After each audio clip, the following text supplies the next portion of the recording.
El fútbol es lo más importante de lo menos importante. Esta frase, atribuida por algunos al jugador, entrenador y comentarista argentino Jorge Valdano y por otros al técnico italiano Arrigo Sacchi, revela la importancia que en algunas ocasiones algo tan aparentemente trivial como es un partido de fútbol puede llegar a alcanzar para muchos de nosotros. La importancia en algunos casos llega a ser tanta que le atribuimos razones religiosas o cabalísticas. No olvidar el caso de Diego Armando Maradona y su iglesia, la cual ha alcanzado alrededor de 80,000 fieles por todo el mundo. Pero más allá de revelar esta importancia que muchas veces le damos a algo como el fútbol, también revela todo el entramado que se entreteje alrededor de un partido, de un deporte, de un negocio. Es el caso, por supuesto, del Mundial, esta vez organizado en la región América del Norte, México, Canadá y Estados Unidos.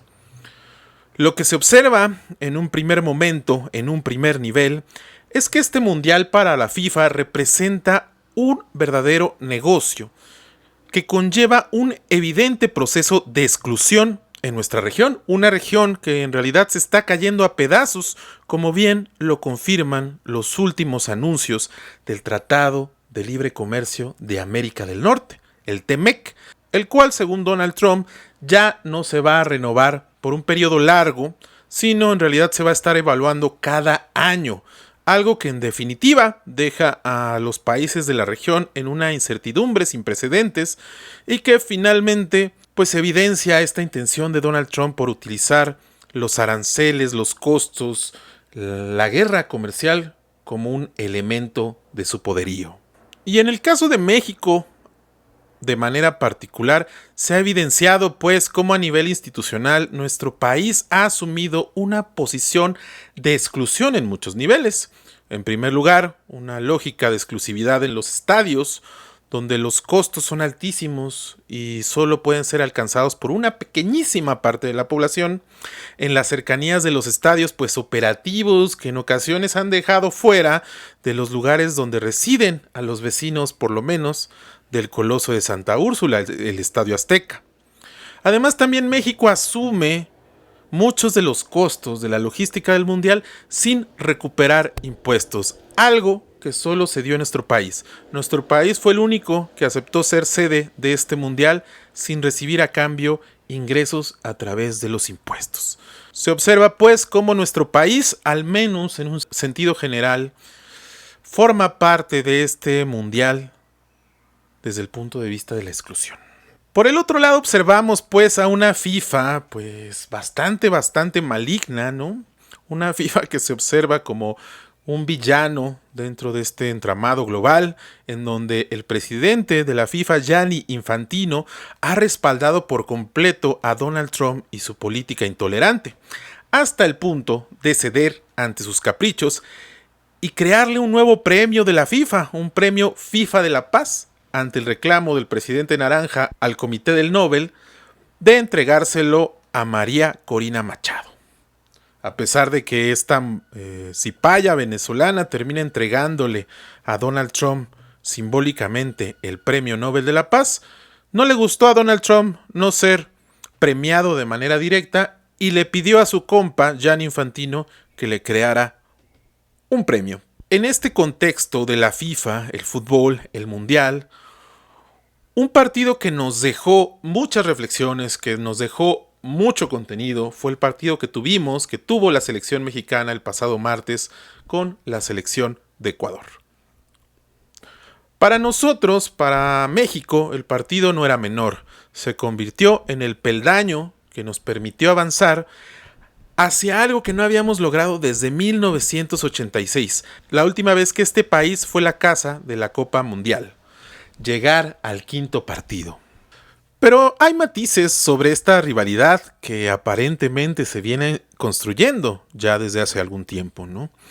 En primer lugar, hay un lado diplomático, ¿no? De acuerdo con lo que vimos en memes, en espacios de comentaristas de fútbol y en otros espacios de la internet. Esta rival parece haber tenido un origen el 5 de abril de 2024, cuando el presidente Daniel Noboa ordena un asalto a la Embajada de México en Quito para extraer de manera ilegal y en contra de todos los convenios de derecho internacional al ex vicepresidente correísta Jorge Glass, quien se encontraba refugiado en la embajada en aquel entonces debido a acusaciones aparentemente provenidas de un proceso de lawfare en contra del correísmo en aquel país.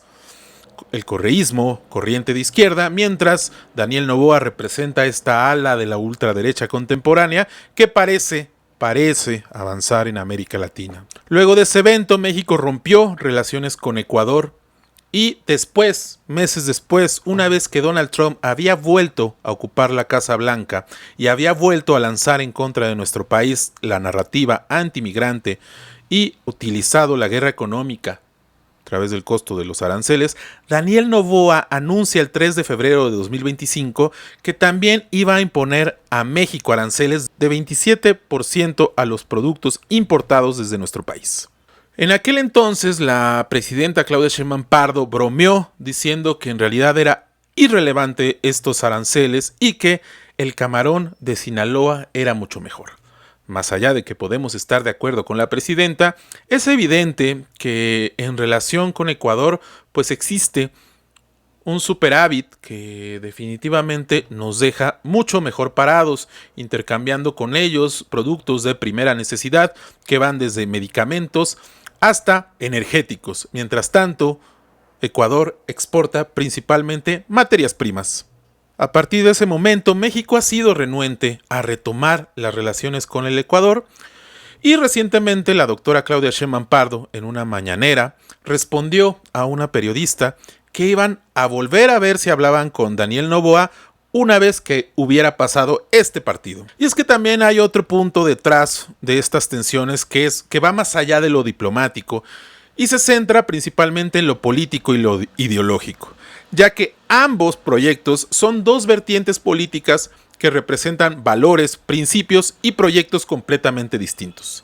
Mientras Daniel Noboa es un junior con, de hecho, nacionalidad estadounidense que defiende a ultranzas la política migratoria y la política exterior de Donald Trump, la doctora Claudia Sheinbaum Pardo representa más bien un perfil científico, activista, que por años ha militado en la izquierda, heredera de la Cuarta Transformación y finalmente protectora de los derechos de los latinoamericanos en el exterior. Es evidente además cómo Daniel Noboa viene también de una larga tradición de empresarios bananeros, literalmente tienen exportadoras de bananos, que de hecho recientemente en Turquía fueron encontrados parte de la mercancía que exporta la empresa de la familia de Daniel Noboa, contenía cocaína escondida. Ahí se ve pues el nivel de este personaje, Daniel Noboa, como pues un junior empresario que finalmente termina asumiendo la política trumpista como propia. Detrás de mucha de esta rivalidad no solo está el ámbito, por supuesto, diplomático. En los últimos días previos al partido se observó una ola de comentarios en medios de comunicación y en redes sociales que rayaban en la supremacía ecuatoriana frente al pueblo mexicano. En ese entonces los comentaristas y los influencers mencionaban: somos más que México, somos superiores a México, fueron algunas de las frases que escuché decir.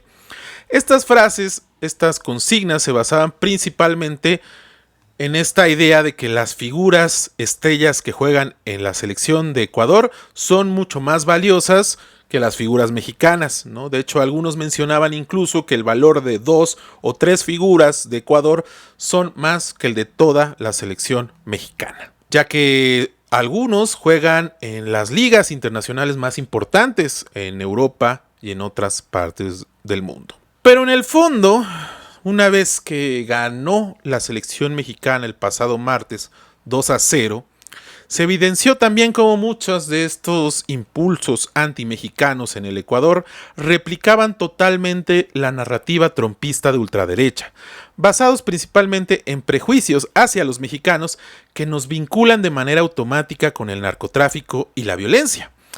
Esto resulta irónico, siendo que mientras en México se observa una reducción relativa a la violencia y los homicidios en los últimos años, una reducción constante, en el Ecuador de Noboa más bien es posible observar el crecimiento exponencial de la violencia en los últimos años, alcanzando incluso un récord histórico de hasta 50 asesinatos por cada 100,000 habitantes. Esta es una cifra que en México nunca se ha alcanzado. Esto representa que en términos relativos, en Ecuador hay mucha más violencia de la que ha existido nunca en nuestro país. Y es que no es casual que estos rumores que acusaron a los mexicanos de haber amenazado a la selección ecuatoriana, algunos dijeron incluso que fueron directamente los cárteles los que amenazaban a los jugadores, no es casual que haya nacido precisamente en medios de comunicación afines a Daniel Noboa. Tampoco es casual que en otros países como en Argentina se haya replicado también por pseudo periodistas que son afines al ideal ultraderechista libertario de Javier Milei, como es el caso de Eduardo Feynman en Argentina, que fue otro de los que replicó este rumor, poniéndole incluso un número diciendo que 5 jugadores habían sido supuestamente amenazados por el narcotráfico en México. Todos ellos lo manejan como un rumor, pero aún así dejan infundada la posible calumnia. Días después, ya habiéndose calmado este frenesí digital, es evidente que la mayoría de los ecuatorianos no replican esta narrativa. De hecho, si uno puede ver los contenidos que se han producido en los últimos días, se puede observar que la mayoría de los ecuatorianos respetan el triunfo de la selección mexicana y lo consideran algo legítimo, ¿no? Señalando finalmente que lo que hizo ganar a México en la cancha fue un mejor juego. Es claro, pues, que en realidad son pocos los ecuatorianos que replicarían esta narrativa antimexicana basada principalmente en la ideología trompista, algo que de manera indirecta también los termina manchando a ellos como latinoamericanos. Y es que si uno observa lo que sucedió con el resto de países más allá de Ecuador, lo que se resalta en los medios de comunicación de todo el mundo son otras 3 cosas que no tienen nada que ver con la violencia y el crimen, y es la hospitalidad, la fiesta y el juego. Leí por ahí, decían que México no estaba preparado para el Mundial, pero era el Mundial el que no estaba preparado para México, y por muchas razones, ¿no? Me parece que hay, más allá de esta cuestión de negocios, más allá de este nacionalismo intolerante, este nacionalismo pues que se basa sobre todo en la proyección de una superioridad inexistente, ¿no? En México es posible rescatar algo que seguramente no va a ser posible rescatarlo en Estados Unidos o Canadá, que es este cosmopolitismo, esta noción de que existe una ciudadanía universal y de que todos los seres humanos pertenecemos a ella, ¿no? El recibimiento que hemos hecho los mexicanos a pueblos como el de Irán, el de Corea del Sur, el japonés, el sudafricano, y recientemente los aplausos, los abrazos que ha recibido la selección por parte de personajes del Congo, de Brasil, evidencia cómo en realidad lo que hemos tejido es una unión fraternal global, ¿no? Lo que la fiesta, lo que la celebración, lo que el juego mexicano construye es más bien esta idea de cosmopolitismo, reforzar esta idea de ciudadanía universal en un contexto que no es indiferente, en un contexto en donde el mundo parece avanzar hacia la ultraderecha, al menos el mundo occidental, una ultraderecha que replica narrativas basadas principalmente en prejuicios raciales y en la idea de que las ciudadanías son exclusivas, ¿no? Hay que recordar 2 eventos. Recientemente Donald Trump ha estado insistente con la pretensión de suspender la ciudadanía por nacimiento en Estados Unidos, ¿no? Algo que la Suprema Corte de Estados Unidos le ha echado para atrás ya varias veces. Y por el otro lado, un asesor de la Casa Blanca, un sionista, Stephen Miller, quien recientemente, a raíz de las negociaciones del TEMEC, pues ha dado algunas declaraciones en donde evidencia que tienen una ideología supremacista sobre Estados Unidos y sus logros a nivel tecnológico y científico, que si bien podemos reconocer, no son de hecho ya los que están a la vanguardia hoy en día, ¿no? Más allá de este pues racismo evidente que muestra el imperio Estados Unidos, quien también es sede del Mundial, es evidente cómo en México la apertura cosmopolita no es menor, considerando sobre todo que nosotros somos el principal objetivo de la narrativa antimigrante de Estados Unidos, que nosotros somos quienes expulsamos año con año a esos migrantes que serán explotados y que finalmente en esta narrativa antimexicana terminan siendo víctimas de una población blanca que es cada vez más intolerante a nuestra autenticidad, a nuestra entrega y a nuestra capacidad para trabajar. Dentro de este cosmopolitismo, el caso que me parece más relevante es el de Irán, precisamente por ser una nación que hoy en día sufre la avanzada intolerante, la avanzada bélica por parte del gobierno imperialista de Donald Trump. Y es que es evidente que la selección de Irán ha recibido un sabotaje por parte de Estados Unidos y la FIFA, primero al impedir que los jugadores se quedaran en San Diego, en donde son llevados a cabo los partidos, ¿no? Siendo obligados a trasladarse desde Tijuana, que abrió las puertas a la selección iraní por gestión de la presidenta Claudia Sheinbaum Pardo, ¿no? Después, el sabotaje vino aparentemente por los 2 goles anulados en la fase de grupos. En la fase de grupos, a Irán se le anularon 2 goles, ¿no? Lo que ha estado mucho en duda por distintos comentaristas en distintos espacios deportivos.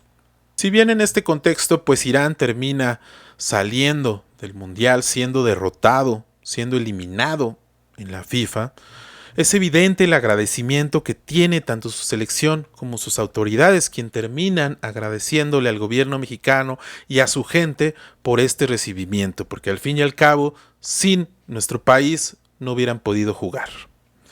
Además, también están los casos de la fiesta compartida con gente de Corea, ¿no? A quienes nos terminamos enfrentando en algún momento, con gente de Sudáfrica, con quien también nos terminamos enfrentando, y aún así terminamos teniendo una hermandad que va más allá de la rivalidad del juego y, por supuesto, la intolerancia y el negocio. Por supuesto, no todo es fiesta. Hay algunos elementos que como población, que como sociedad, tenemos que reflexionar, sobre todo aquellos que están relacionados con el descontrol y el tamaño de fiesta que estamos teniendo en estos días. Pasamos de una celebración de aproximadamente unas 150,000 personas en el primer partido a más de 1 millón de personas, al menos en el Ángel de la Independencia. En esta última ocasión, luego de haberle ganado a Ecuador, más de 1 millón de personas asistieron a las celebraciones al Ángel. Ante las multitudes incontrolables, incontroladas, pues terminaron siendo asfixiadas al menos 3 personas, además de una centena de heridos, ¿no? Me parece que si bien podemos reflexionar sobre las necesidades por un lado como sociedad de autorregularnos y por el otro lado de las autoridades de generar los mecanismos para liberar las calles de maneras mucho más seguras, también hay que entender que esto es nuevo para nosotros y que de hecho jamás en la existencia había ocurrido un evento tan masivo en la calle. Esto es algo nuevo para nosotros, es evidente que no estábamos preparados para responder ante este tipo de celebración, esta masividad en las calles, ¿no? Sin embargo, no creo que sea tarde para empezar a reflexionar sobre ello, para los festejos que espero vengan en un futuro. Más allá de estos elementos que podemos considerar negativos, también hay un montón de cosas que al menos para mí nos van a dejar muy buen sabor de boca y muy buenos recuerdos, sobre todo significando una posible apertura ante el mundo de México, en un contexto de un mundo que, repito, se cierra moral, económica y territorialmente. Y en este mundo occidente, el mundo entero, América Latina, están ávidos de referentes ante un imperio que evidentemente se está cayendo, el imperio norteamericano. Finalmente, considero necesario reflexionar sobre el simbolismo que se teje exclusivamente en torno a la selección mexicana y a cómo estamos viendo el fútbol hoy en día, ¿no? Personajes como por ejemplo Julián Quiñones reflejan muy bien también no solo cómo el fútbol mexicano cambia, sino cómo la población, la sociedad mexicana ha cambiado, ¿no? Julián Quiñones, afrodescendiente, proveniente de Colombia, quien finalmente se naturaliza en nuestro país, que viene desde abajo, que representa ese sector popular que muchas veces nuestra sociedad había rechazado, ¿no? Hoy, Julián Quiñones, la aceptación de la selección mexicana, de los distintos clubes en donde ha participado el mismo futbolista, evidencia cómo en realidad nosotros comenzamos a tener una noción de la ciudadanía muy distinta, no es una cuestión esencialista. Como diría Chabela Vargas, Julián Quiñones demuestra que el mexicano nace donde se le dé la chingada gana, y hoy en día este personaje, que además es una bestia en el campo, evidencia también cómo podemos abrirnos ante un mundo distinto. Igualmente, Gilberto Mora, a pesar de venir de una tradición futbolística bastante amplia, pues es muy joven para representar hoy lo que representa un líder. Se le llama muchas veces joven promesa, pero él ya no es una promesa, es un futbolista que está cumpliendo sueños en tiempo real, ¿no? Entonces, Gilberto Mora, por el otro lado, representa también ese cambio generacional que está ocurriendo paulatinamente en el equipo de la selección mexicana, que también se vio reflejada con la despedida de Memo Ochoa, ¿no? Ese personaje que representa a la mirada veterana del fútbol en México, en conjunto también con el director técnico Javier El Vasco Aguirre. Finalmente, como se observa la selección mexicana hoy en día, como se observó frente a Ecuador el pasado martes, se puede concluir perfectamente cómo el juego en equipo mueve mucho más que esas caras individuales, que esas estrellas millonarias. Muchas veces se vio en redes sociales, memes, videos de cómo jugaban, de cómo entrenaba el equipo mexicano.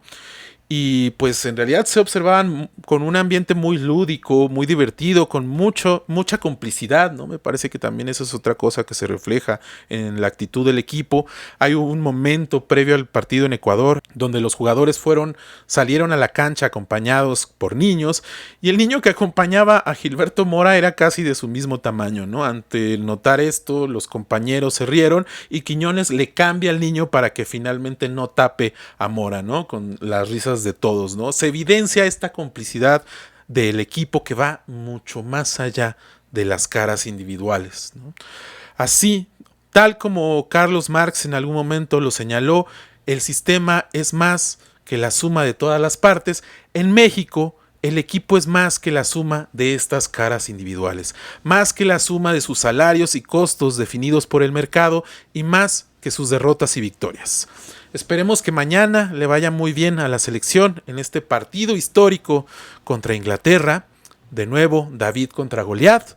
El fútbol es ese espacio precisamente en donde el débil, existe mucha probabilidad de que el débil le gane al fuerte, y quizás esta sea nuestra ocasión.